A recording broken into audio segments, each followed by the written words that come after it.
Hey there, small business owners. Welcome to the Tax Talk Podcast, the premier business podcast aimed at unlocking your unique potential. I'm your host, Jared Pallon, and I help my clients do three things: find common sense business solutions, minimize tax and maximize profits, and preserve your legacy. Each podcast episode will dig deep into an everyday problem that small business owners face, and most importantly, explore solutions to these problems. You ready to solve problems? Are you ready to keep more of your hard-earned wealth? And are you ready to preserve your legacy? Let's get to it.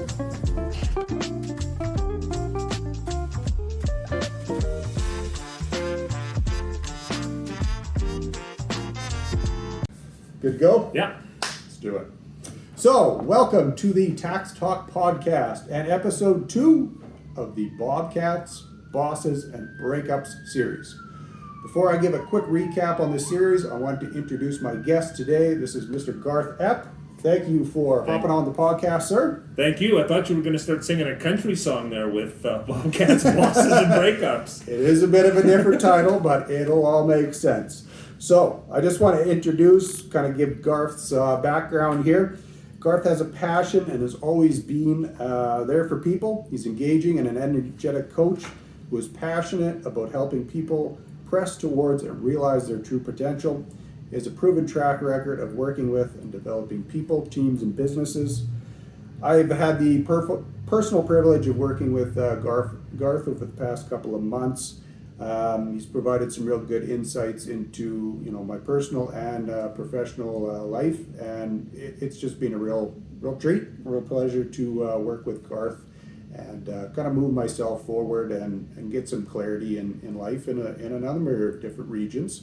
So I wanted to kind of bring him in and get his insight and expertise on some of the issues that affect all small business owners.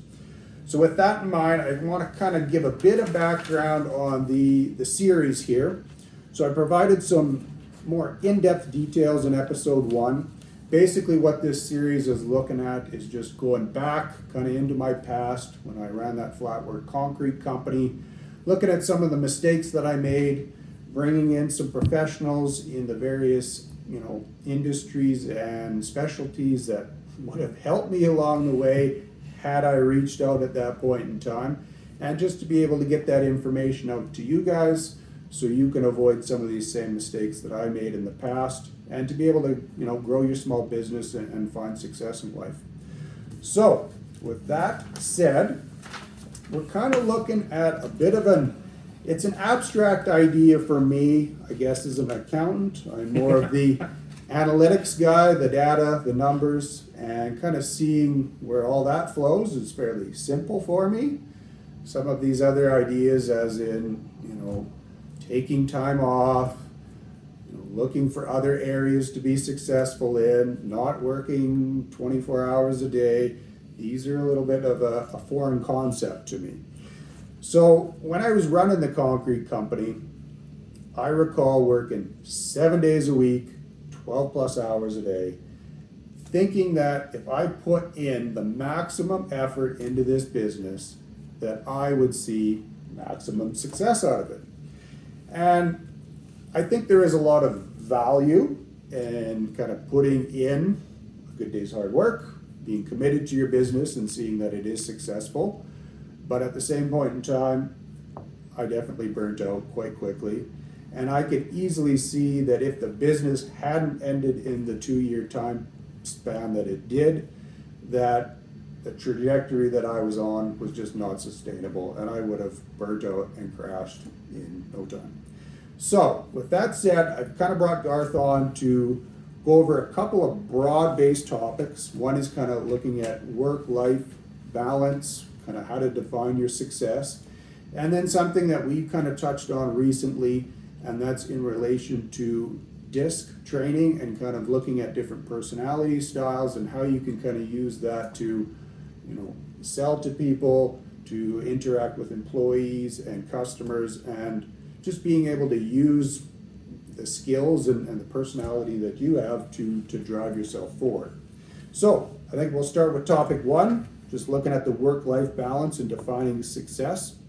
So when I've been speaking with Garth lately, we had talked about the wheel of life, and this was a bit of a tough one for me. I really had no idea how to dive into this or what to do with it. So I'm going to let Garth kind of explain what the wheel of life is and how you can kind of implement that into your life. Sure, thanks, Jared. You got it. So the concept of the wheel of life comes from one of my mentors, John Maxwell, and what he basically what he's done without having PowerPoint here. You're gonna have to use your imagination. And we've got a pie, and we've got 8 different pieces, and if each of those pieces is kind of a segment of our life, and the 8 kind of topics that I've broken it down to is kind of our physical environment, kind of our general kind of life as a whole, and the environment in which we live, our hobbies, our fun, our recreation, our personal growth, our significant other, romantic relationship, significant other relationship, whatever you'd want to identify that as, relationships with friends and family, our health, our finances, and our business and career. For sure.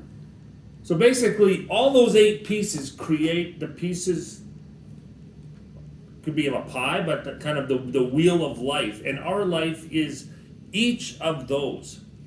And what most people do when they're looking at success is they'll look at success in one of those areas and they'll chase it. For sure. So I can only imagine when you're working 7 days a week, you're going 14, 16 hours a day. If you look at some of the other categories, how would you say that you were doing in the level of success?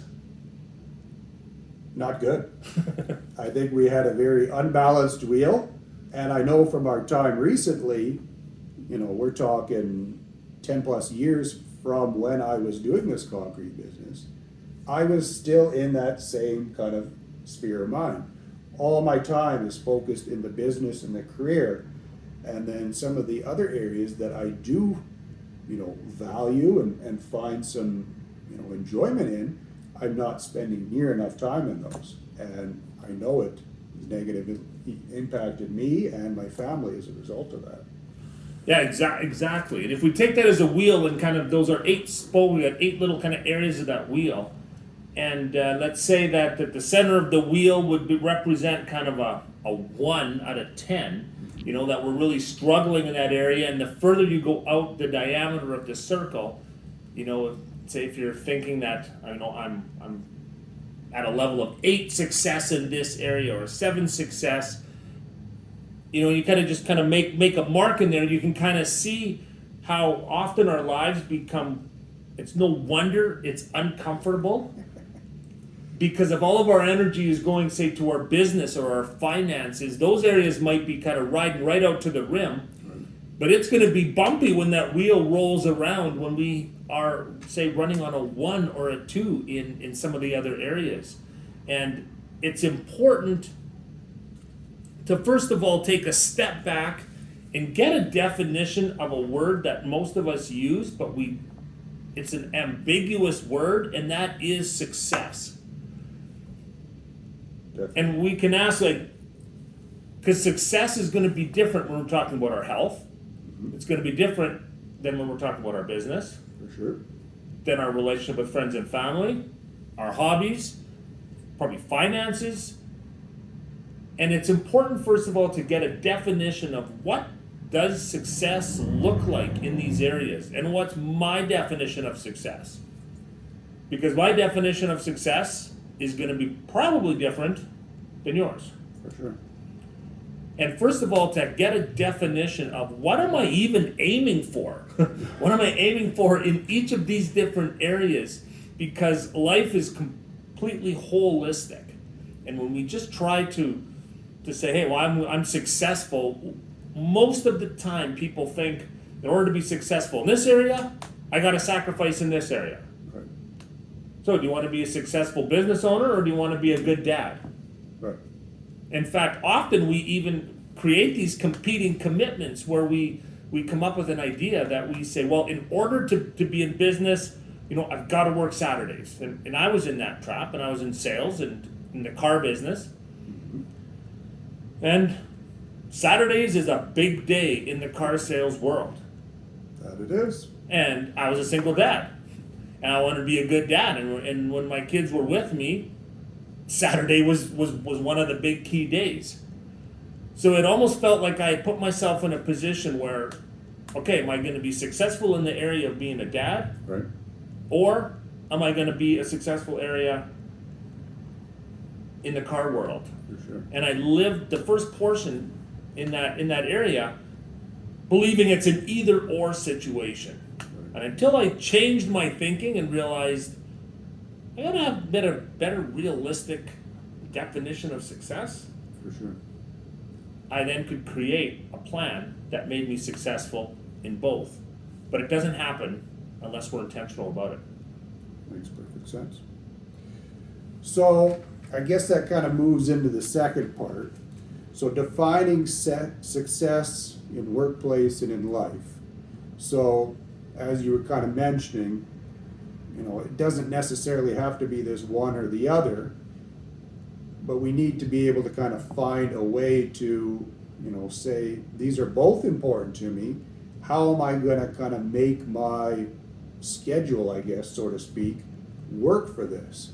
Am I looking at trying to plug as much into a day, or am I, maybe being intentional with my calendar on a monthly basis to say, these are the days that I'm at work, and then these are the days that I'm allocating to family or to my spouse or whatever it might be, to make sure that, I'm finding success in business, but I'm also finding success in these other areas to make sure my wheel stays in balance going forward. Does that kind of make sense? Yeah, I think it does. And I think it's important, first of all, to realize that balance doesn't always mean equal. Right. Because we can't necessarily equally spend the same amount of time in all of these areas. That's right. You're in a profession right now that come tax season, there is no equal balance in I'm going to have time for friends and hobbies and vacations and work. Right. You wouldn't be successful in the career that you have. That makes sense. However, I think you can still be successful in life because Right. you're understanding, you have a clear definition of what success means and looks like, Right. and balance doesn't necessarily mean equal. Right. And one of the words that I like to use instead of life balance, it's more of a rhythm. You've learned the rhythm of. There's a time when you're putting more time and effort into, the business when there's the demand, Right. and you're shifting it over in other areas when it allows. But it's being cognizant and intentional about where you are, and it really does start with that definition of success. Right. No, that makes sense. Because one of the things that we can do, not to cut you off there, is one of the things that we can do is we can be chasing this idea of success, Right. and it could just be an illusion. Right. And often we don't even really know what it really means. Is it a certain number? Is it a certain number of employees? Is it a certain number of clients? And I'm going to suggest those probably aren't really the most important anyways. It's usually what does that give us in life? Well, how's life going to look different? So one of the things that I like to mention when I talk about helping get a definition of success is, what would life look like if you were successful in that area? Right.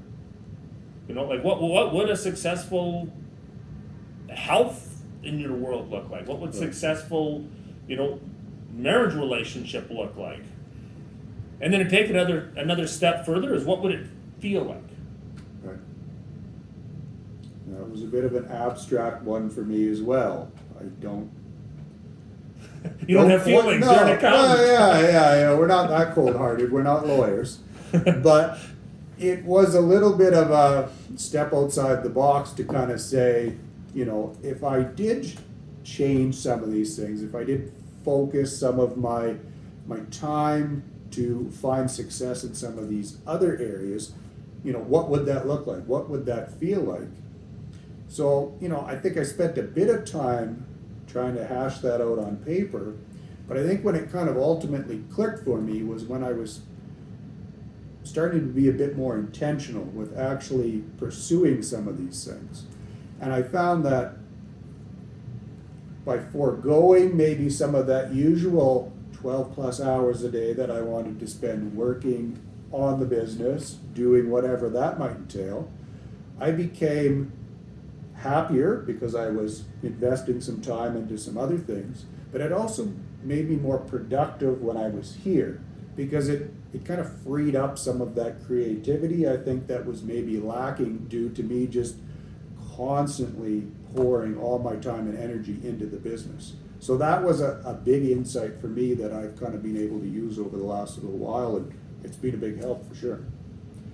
And I think the other thing that it can do is, like you said, I was gonna almost cut in before you even said happier. You became a little more happier because that is one of the goals and one is the level of success that we have, and that's where people can run into a personal crisis because if it's just based on a number, if it's just based on a value or an evaluation of your business or whatever it might be, whatever one of those tangible goals is, often you hear people talk about, and I hit those ages, kind of that midlife crisis where they hit some of those benchmarks and they go, well, I thought it would feel different. Right. And then they start kind of chasing somewhere else because often we don't have a clear definition of what really we define success as. For sure. And other times I know I've found myself feeling kind of the feeling that I thought that I would have before I even met some of those goals, and I had to realize it's like, wow, I'm doing this. Yep. This is actually, even though it didn't look the way that my plan said success would look like, and that's, I'm just gonna throw one more thing in here before you move us on, and that is, the plan is there to serve us. We're not there to serve the plan. Right. And often we get so committed to, I gotta get, lose this weight, or we don't want to lose the weight for the sake of losing the weight or get healthier. We want to do it so we feel healthier. Right. So we can maybe, have that vacation that we're looking for. We can keep up with our kids or our grandkids. There's something deeper than it. And if we just put it as the number, we often miss the real purpose. And we get so committed to the plan and we actually forget what the dream is. And it's so important to keep that vision and dream of success the key. Yeah. No, that's an excellent point for sure. I think you set those number goals and they become a very hollow kind of leading point. And like you said, you might be able to get to it or see some other figure that pops up. You might even find that feeling beforehand, or you might get down that road and you say, well, why did I spend all those hours and all that time and energy to get to here? Now I need to find the next number. And you're just constantly chasing this number. So, in business, why are you in business? Are you there to earn that dollar value? I mean, obviously you're there to make money and provide for your family. That's a given, I think. But what is that kind of deep-seated reason why you started that business in the first place? Is it to help people in this certain field? And if you kind of dive into that passion, I think all the rest of these things probably start to kind of line up a little bit better as you go along anyways. And the more of those different 8 areas that we talked about, the more that you start to succeed in those different areas, I remember when you were kind of going through it, and I hope this, you kind of started and it was kind of a mess, but all of a sudden when they started, in fact, Jared actually kind of pulled back his efforts in some. So where he thought some were maybe an 8, he was like, you know what? It's actually more important that I pull this back a little bit and I put some of this time in this area, and it's actually going to take a little less pressure off me. And as it started to kind of be a little more rounded, again, it wasn't based on equality, it was more the feeling of accomplishment. Yep. And as it kind of came together, it kind of pulled together, and then it started growing out and feeling success in other areas. And and it takes the pressure off of us. 100%. So I guess that kind of leads into the next question. And this one is a bit of a tough one for me based on my personality. So how do you trust the process and enjoy that journey? Typically, I am the guy that would see the number or whatever the goal might be, and I just want to plug away until I get to that point. And as soon as I get that done, I'm ready to go to the next one. And I would say that process would be never ending. And while it's probably good to set goals and achieve them, it probably becomes a bit hollow after a while. So how can we maybe find some value or some success along the way and maybe just take a bit of a breather and enjoy life a little bit more? Well, I guess one way would be life isn't a sprint. Fair. And second of all, you're no longer in that concrete business. It's true. It was unsustainable. Yes. That model was just unsustainable. It was sustainable for a while, Yeah. and it's going to kind of implode. And one of the things, that is just important as we look at life is it is a process and a journey, and it's not just about the destination. Right. And it's kind of stepping back and realizing that it's the process. For sure. And I think even just the first acknowledging that it's good to just enjoy life along the way. Right. Having kids, I know, you've got a son and kids, and I've got some grandkids. Time is short. It's a journey. And we obviously have goals and we're looking towards the end, but there's also the moments that we miss in along the way. Right. And as we're teaching and raising our kids, that's a process. That it is. They build, they grow, they learn, they make mistakes, they Yeah. go through, and how they handle that journey will determine where they ultimately end up. And that's kind of one of the more abstract examples, but it's really the same way. We are just along on this journey, and if we become intentional about the process that we're on, For sure. I think that's really the key. It's if we're intentional about it, we can make, we cannot control what we're not aware of, Right. but we can control what we are aware of. So it's becoming intentional about some of these things, raising our awareness Right. in, okay, what is my level of success? Why am I doing this? Should I be doing this? And there's a lot of business people, and it's fascinating how they will spend that much time in their business to realize they're barely profitable. Yeah. And that doesn't mean that there's not seasons as we're building things, and I understand all that, but sometimes the awareness, and you probably see this sitting in your office sometime, and they go, I made how much? Yeah. Because they were just running on autopilot, Yeah. and they were not aware of along the way. And when we're aware, we can make intentional decisions, and we're only aware if we take time to evaluate where we're at, like taking some time to evaluate, how am I doing in these areas? Right. And even just by evaluating and being intentional along the way helps us focus on the journey Definitely. instead of always just looking at that end goal, that $1 million or whatever that is. It's like, well, how far am I away from that? For sure. It doesn't matter if you make $1 million if your expenses are 1.2. Chances are that goal isn't going to be as fulfilling, Yeah. because it's probably not going to meet the other areas Definitely. that you were hoping it would. Sure. No, that's great. Great discussion on that. Is there anything on work-life balance or defining success that you want to kind of say in closing on that subject? Well, like I said, it's not a balance as in equal. Right. It's because there's going to be different seasons, and it's moving along. And I would just say it's getting the clarity and then designing life in a way that is moving you towards success in all of those. Because I believe that that we don't have to sacrifice on the ongoing long-term basis this dream for this dream. I believe if it's been put, those dreams have been put in us, they're in us, that we are fully resourced For sure. to fulfill them. And we just have to do it intentionally. And just being aware of, first of all, what they are is the first step. For sure. Great. No, real good discussion. I appreciate that for sure. And I've appreciated you kind of helping me along that path over the last few months. It's been a little weird for me to get it sorted out in my head, but it has helped. It's brought some peace in some areas and helped me to kind of explore some things that I wouldn't have probably invested any time in before, and it's made me kind of happier as a whole, so that's been good. Right on. Topic 2, looking at DISC in the workplace. So I am going to let you kind of give a summary of this, because I think you'll do a lot better job than I ever will.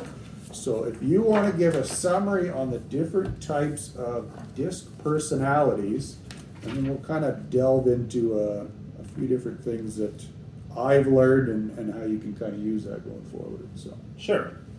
So DISC is basically just a model that to kind of help describe and break down the different behavioral styles and personality styles. Now, I prefer to use the word behavioral styles.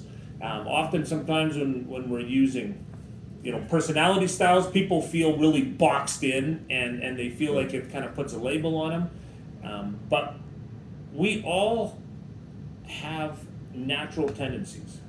for sure, definitely. People, here's the most obvious statement of the day. People are different. Fair point. Some are more different than others. Chances are, in your family, between you and your wife, you probably have a few different tendencies of how you're motivated, how you look at things, even how you tackle problems. Yeah, for sure. And how we view, and our world is made up with so many different people, and everybody kind of approaches it from a different way, because we are motivated differently. We communicate differently, we view tasks and responsibility differently. That affects how we buy, that affects then how we sell. And we all have a greatest fear that kind of motivates behind some of that. And along with that, we have different strengths. Some people can just are the life of the party, and they just light up a room. For sure. Others, they want to hide from that room. Others want to be in that circle, but they don't want to get on. They don't want to be the one in the spotlight, but they enjoy that. And somebody else would rather be, behind the scenes and to just organize the whole event. Right. So there's so many different styles, kind of. But the way that the DISC model works is it breaks it into 4 main styles. Okay. And again, we're going to use my fanciful visual techniques with my hands because we don't have a fancy PowerPoint. But the DISC is kind of works basically in a quadrant, 4 kind of quadrants. For sure. And there's 2 styles that would be at the top of the quadrant and 2 styles that would be at the bottom. Okay. Then 2 on the left side of that quadrant and 2 on the right. Good to go. Good to go. So Good to go. the styles towards the top of the quadrant, they are more external, extroverted, and they are really people that are focused on the results. Right. They're really focused on what the final product is. Opposite wise, in the bottom, people are a little more introverted, a little more passive, and they are very process oriented. Okay, they want to know the how. How should I do this? The journey is more important than that destination, kind of like in our previous conversation. And then we got the people on the right side, and those people are definitely more people oriented. Right. Okay, they get life from people. They see the people maybe sooner than they see the task. And the people on the left side of the quadrant, they see the task before they see the people. Gotcha. So you kind of take that all together, and we then have the D in the top left, the I, the S, and the C. And each one of those has, a very kind of different view on life. Your D would be more extroverted, a little more dominant, very task oriented. Right. Your I's are still a little more extroverted. They're still very focused on the final product, just like the D, but they are more people focused than they are task focused. For sure. Well, in the bottom of the quadrant, you still now have your S's, and your S's are still very people focused, but your S people, they're much more passive. Right. And then going to the next quadrant over, you have people that are still more on the passive side, very process oriented, Right. but very detail oriented. They're very task oriented and on the passive, and or more introverted, and that is kind of makes up in a real brief discussion kind of the 4 different styles. So each of those styles is then motivated differently. Right. They are view tasks and responsibility differently, Okay.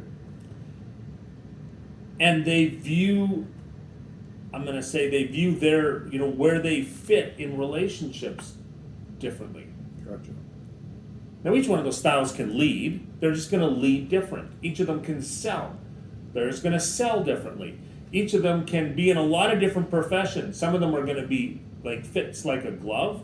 Some is going to feel like you're a fish out of water.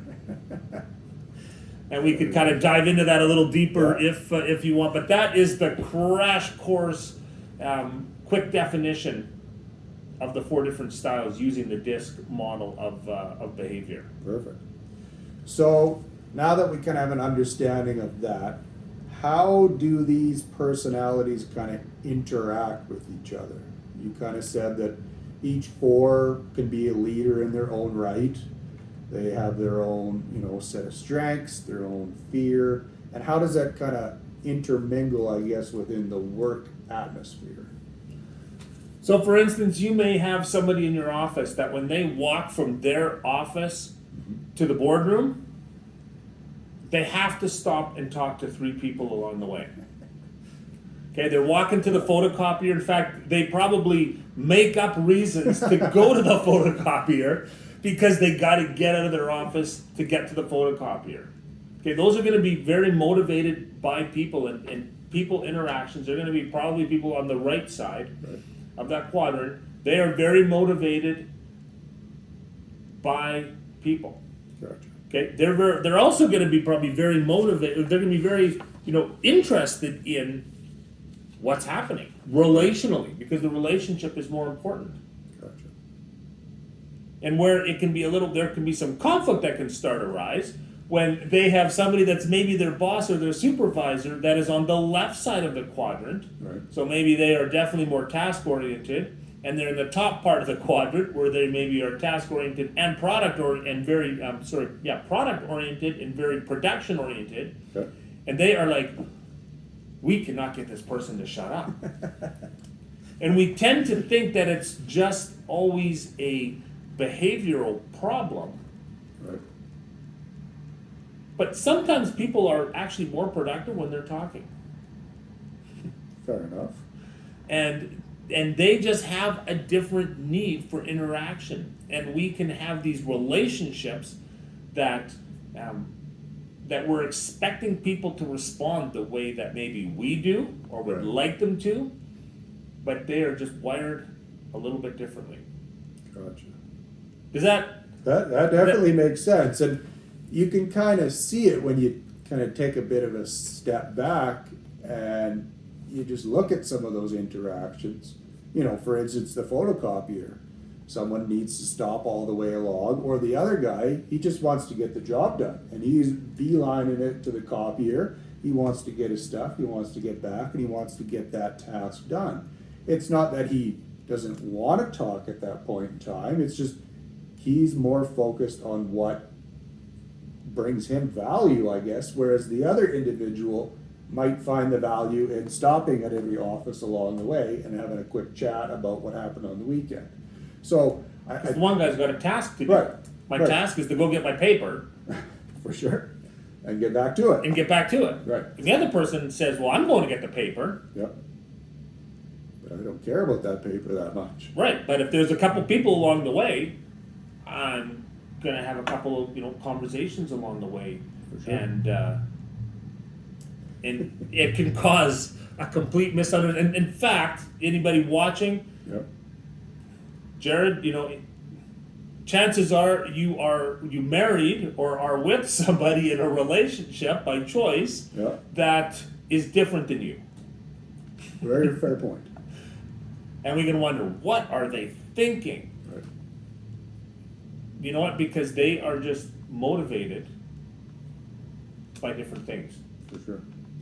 Yeah, and I mean, once you kind of get into this and you kind of learn how each individual, views a situation and finds that value, it is kind of interesting to see how, you can kind of focus this way, you could talk this way, and it's almost like a foreign language to the other person. But when you kind of get the whole understanding, then you can kind of approach these situations and, find that middle ground that helps the other person kind of see where you're coming from.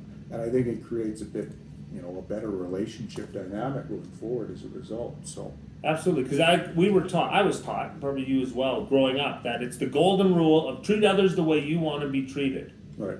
And I've learned that if I treat my wife the way I want to be treated, it doesn't go well. Right. And there's a higher platinum law that's basically, I want to treat others the way they want to be treated. Right. If I treat my son the way my daughter, what motivates my daughter, he's out of there. Right. I need to speak to him in short, 10-minute, if I'm giving him some of this fatherly advice that we do every now and then. Yeah. If I want to give that to him, I'm much better and more effective knowing his style now to do 3 10-minute little talks than to sit down and have 1 30-minute. Right. And the more adamant I get about, okay, now you're going to learn, the more he's going to disengage because he's got a very, different style. And my daughter really struggles with change. So my daughter now, change in lots of different areas. She needs time. How she approaches her school schedule, she needs time to process change. And as I've understood that, I can create an environment where she feels much more comfortable and safe, and we can just move forward. Makes sense. And I remember, I'm going to tell one little story. My wife one day was asking me, I was telling her, I got to work, I was in the car industry, and I would walk in and I would go upstairs to the accounting area and I would greet everybody in the office and then go back to the shop. And I'm kind of telling her my morning routine, and she looks at me and she said, yeah, but don't you have any work to do? And I'm like, well, yeah, I have work to do, but at the same time, I need these people on my team. Like, I want a great relationship with those people up in the office. And in my world, it was like, well, I need to go and spend some time relationally with some of these other people that I need them to root for me when I need some of the admin and office staff to help me through some stuff. And I definitely want some of the techs, and I definitely wanted some of the detailers, a relationship with. And it was funny because I said, well, what do you do when you get to work? And she goes, well, I just walk to my office and work. And she started to shift how she did it because, other people had expressed over time, that how she had intimidated them. Okay. And she was like, wow, I just was going to do my task. She was in accounting and she would just walk in and say, go to the office. She got more work done when the door was closed. Right. The relational people saw the door closed as unfriendly. Right. And she was like, no, I'm friendly. I just got to get this done. Right. And they would come in and talk to her, and they didn't realize that when they would come in and interrupt her train of thought, it would take her another 40 minutes to kind of get back in the zone. And as they come in to talk to her, she would go, well, don't you have any work to do? And you could just start to imagine, even in your own world, some of the relationship issues that can come, and it's because we are thinking and looking at others, treating them the way they want to be treated, or the way we want to be treated, not necessarily the way they do. And I'm not saying that we throw all the rules out and it just kind of everybody does their own thing. Right. But once we understand some of these little patterns, we can increase our influence to a whole nother level. For sure. So I think that's a good kind of segue into the next section.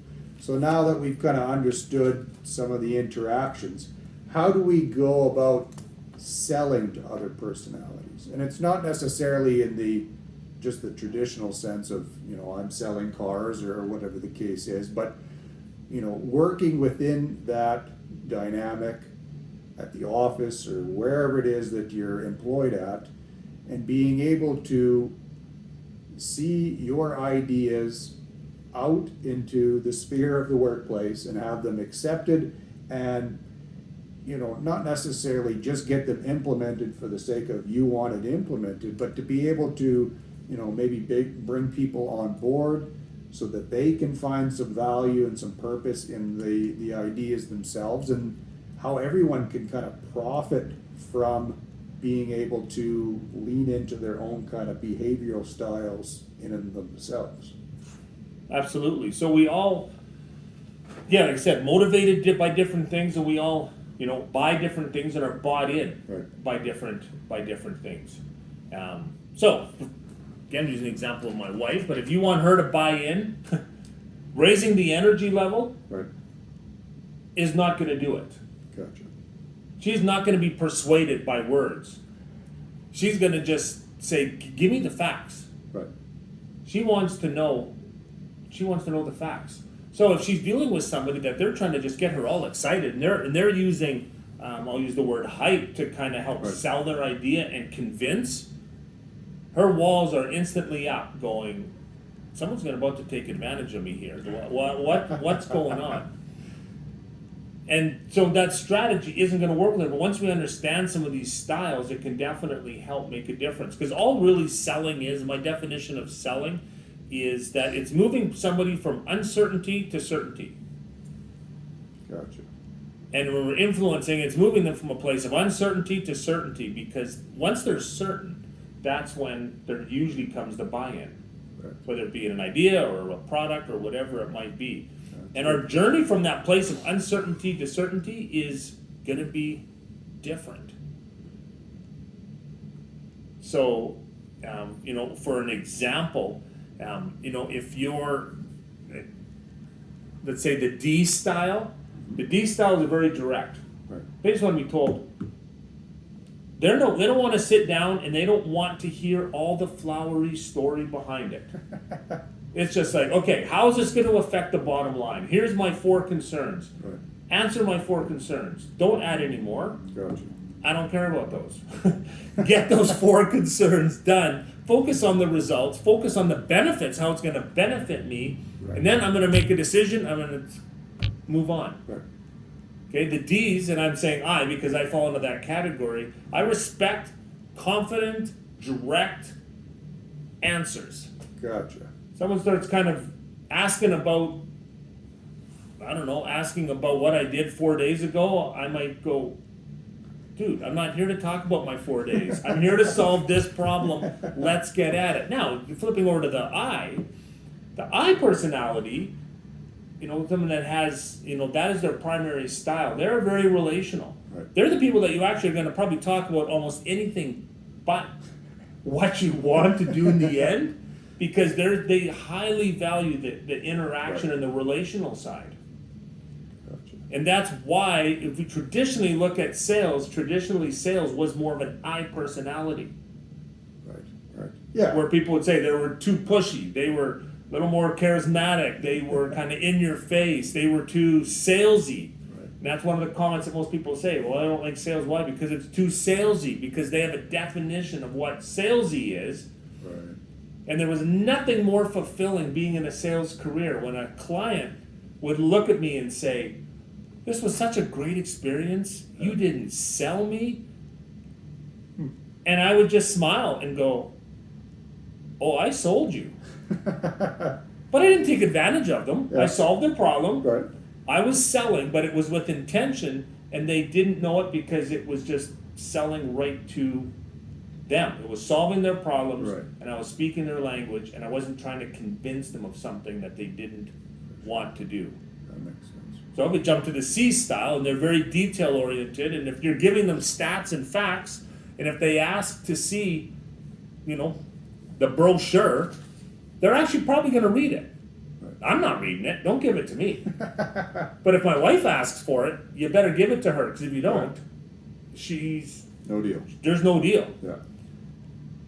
And there's different clues and hints along the way that we can take to understand as we, if we had the time to dive right into this and right here, of what style are people, and then how we can kind of lean towards that. And as you think back in your experiences, in whatever field you're in, you're probably going to see or think back to go, oh yeah, we just kind of clicked with certain people, and some didn't click, Right. probably because there was two different styles not gelling. Makes perfect sense. No, that's good. And I mean, I think it's important to kind of have that understanding. And like you said, you're not selling in a way to take advantage of someone. You're selling in a way that meets their needs in a language that they speak.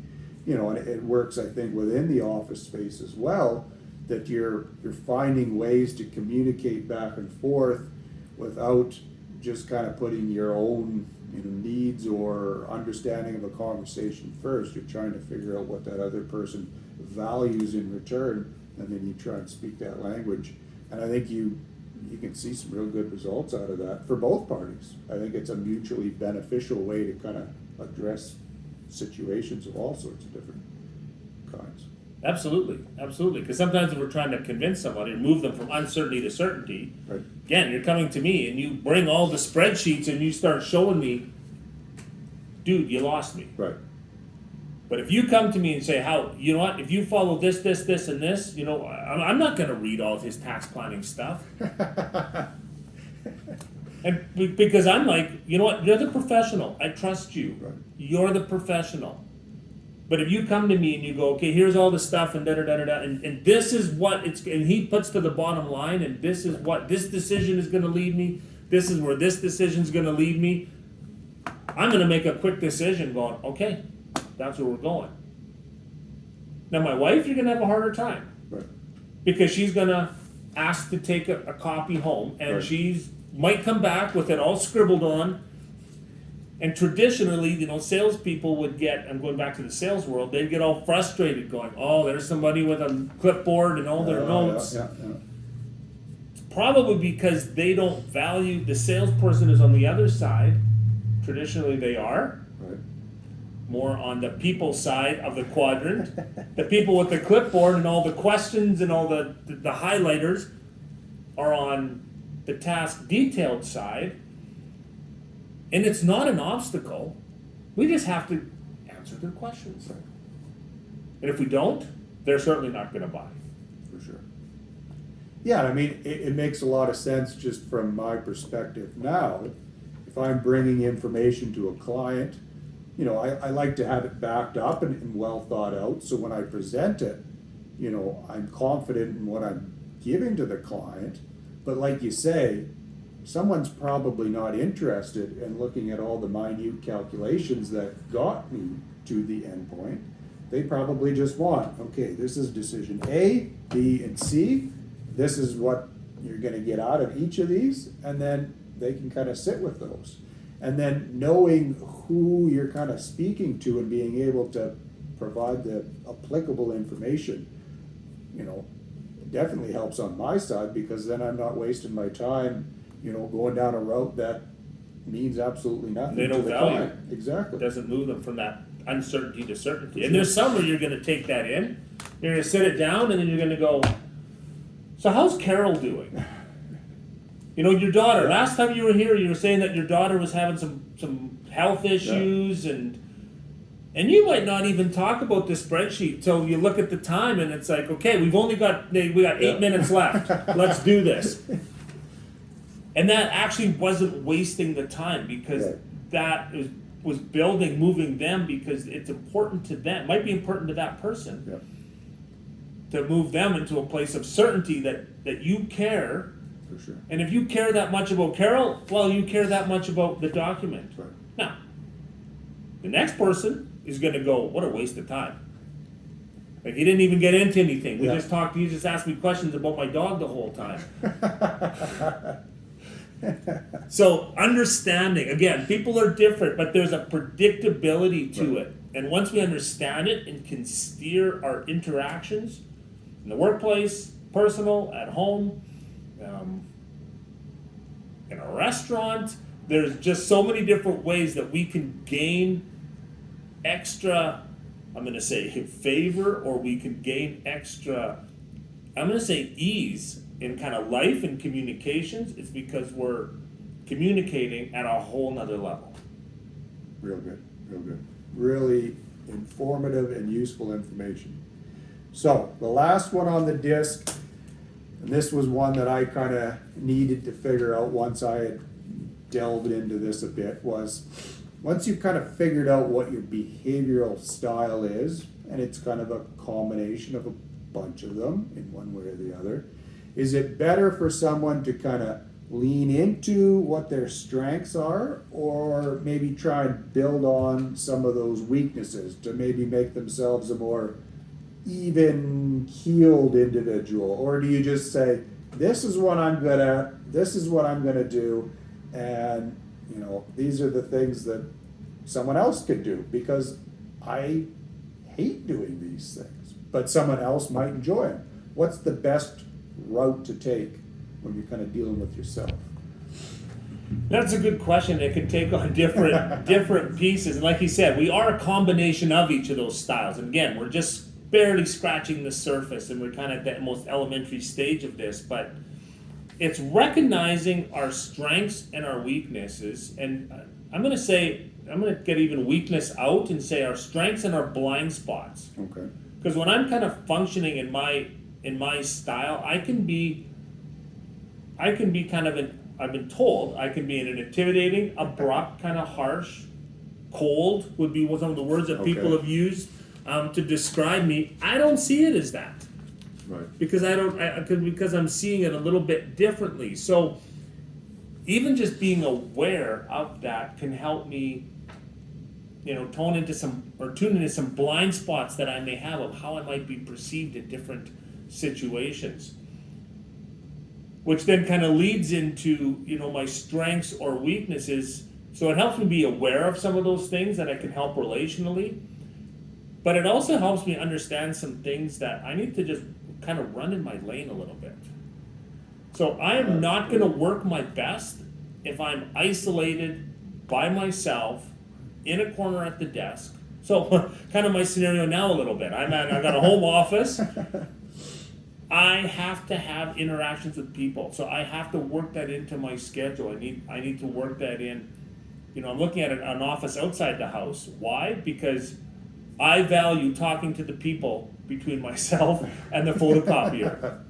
And when I'm in one room and it's the photocopier is there and my desk is here and everything's here and the bathroom is 2 steps around the corner, well, I create the environment with my phone. I make phone calls throughout the day to get some of that relational.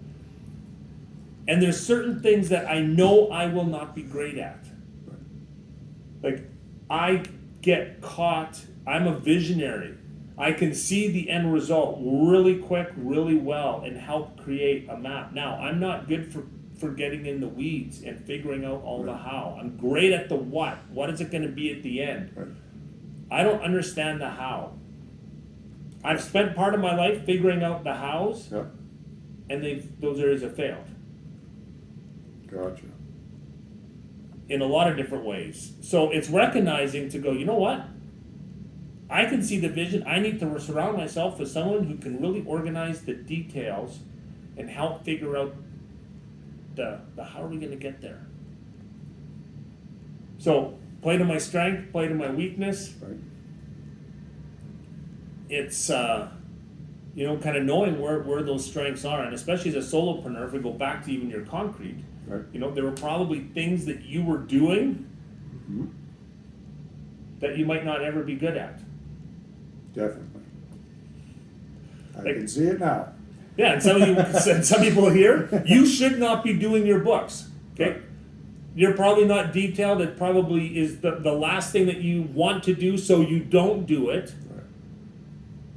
Then get someone else to do it. There's others of you, and this is why we got to be so careful when just blanketed advice is given out. It's like, well, everybody should do this or everybody should do that. Well, some of you are probably capable of it. Some of you will actually enjoy it. Exactly. Some people should not market. Marketing, because they don't think in that light. Right. So you could still take all the courses. You still might not see it that way. Right. That's okay. Then you build a team around you and recognizing that it takes all of us. Exactly. You know, it takes all of us to kind of fill in those different gaps. Real good point. Because it's, you know, if everyone was the same, that's not good either. No. Which is why most of us then end up with people that are more opposite. Very true. That can't be good either if we don't recognize the value in the opposition. So I'm just going to say, if it was an either or, I would say play with your strength and find someone else to fill the weakness. And one of the best examples is football. Okay. You know, what does it take? What body type makes the best football player? Depends on the position, I'd say. Depends on the position. Exactly. You know, you take a look at, you know, you got some of the biggest people in society, and then you got some of these, you know, these smaller people, and some of them are running, and others are extending their physical strength in a completely different way. Right. And they're being directed, you know, by somebody, you know, on the sideline. Right. And the person then who is really kind of giving, there's a leadership component then that's brought out in, some people are wired in the team, well, because they have a vibe with them. Right. It's not all just the skill. Yeah. Everybody brings a different piece, because if you all had the same body type and the same motivation type on a football team, you would have a disaster. You know? Sure would. You have all the wide receivers up on the front line, they're going to get destroyed. You have all the, you know, you got all your front line, you know, they're now all your receivers. Not catching any passes. No, they can run circles around these guys. They might not be able to tackle them when they finally get the ball, but it wouldn't work. So it's really the same thing. It's surrounding yourself to fill the gaps in the strengths, recognizing that we need all of it around us. And that was the big thing for me, was kind of understanding that concept and realizing that, you know, within the office, within, you know, whatever scenario in, you're there to kind of plug that hole that someone else can't. And when you're doing a task or whatever it is that you love doing, someone else can take a step back from that because they might not enjoy it, and instead they're put into a position where they enjoy what they're doing. They can thrive, you can thrive, and then the business moves forward that way. And that was probably, you know, it seems honestly so simple, but just understanding that, understanding who you are, and then just leaning into that, I think it's been a great insight for me, for sure. So, And along with that whole thing, that can be the danger about rigid job descriptions. right. You know, because sometimes we look at the job description, it's actually requiring, you know, a few different styles. Right. And sometimes we have the perfect person who, you know, I struggle with the details and you know, in writing out, you know, great emails. I waste an incredible amount of time writing some of my thoughts down properly. Yeah. And that maybe could be in a job description I have, and there could be somebody else in a different department where they could do it literally in 1/10 of the time and be better. Right. And sometimes we get so rigid, and it goes back to even our previous discussion, we get so committed to the plan Right. of this is how we do it, and not realizing that, you know what, maybe we need to mix it up a little bit. Right. And again, I'm not saying don't have job descriptions, but maybe it morphs a little bit depending on who's in that role, Right. because they're going to bring different Yeah. strengths. That makes sense. Sure. So, I guess in closing, do you have any kind of tips for small business owners, just on a high level, that would maybe kind of tie the two together? Sure, one of them I've already said, and that is you cannot change what you're not aware of. Right. So that goes in everything. That means be aware of what your books are. Be aware of what your, you know, be aware of you know, where you are with your you know, accounts receivable, your, you know, your payables. It means be aware of some of the relationships around. Be aware of some of our blind spots and our strengths. It's just awareness in general. Because when we're aware of it, we can make changes in it. You know, are we aware of how, some of our advertising, is it being effective? Is it not being effective? So that whole point of being aware is really one of the big ones. Sure. And then the other thing I'm just going to add in the end here, and that is we're often told, small business people, is to, don't work in your business, work on your business. Right. And I'm going to say, I don't subscribe to that belief anymore. Uh-oh. And I go to, don't work in your business, don't work on your business, work on yourself as the owner. Right. Because our life in our business is only going to grow to the level of our thinking. And as my thinking grows and expands, my awareness expands, my definition of success expands, I'm going to respond differently, I'm going to be more aware, and everything else has to change. And I think that was some of, what you kind of described to kind of capture it all. As you were working on some of these things in yourself and your awareness of and becoming aware of some of these things just started to change. For sure. And then obviously as you work on yourself, you're going to work on your business. Exactly. But that's just going to happen as a byproduct, and you can't go wrong by working on yourself, because your business is really limited by our thinking. For sure. Because our potential, we're not really living our potential. We're just really living to the present awareness of our potential. And as that awareness grows, so does what we're capable of. For sure. Really great points. Garth, I just want to say thanks for taking the time out of your busy schedule to hop on the podcast with me. I know you've provided a lot of great value for everybody that's listening. And, whether you're in business now, thinking about getting into business, I know, all these tips are very useful for anyone at any stage of the game. So if any of the listeners want to get a hold of you, what's the best kind of route to touch base with you to dive into some of this on a more in-depth level? The best way to get a hold of me is on my website at garthepp.com. And then you can interact with me there. Or you can email me, Garth. Here's an obvious one, Garth@garthepp.com. And you can kind of see some of the the coaching and the different services and really help people to just become more aware and attentive, and then some tools of how to do that in a practical sense with using some technology as well. Right on. Perfect. I'll put all that information in the show notes, so feel free to reach out to Garth and have a chat. I think that's it for the Tax Talk podcast. I'm Jerry Pallon. Thank you for watching. Take care, and we'll talk soon.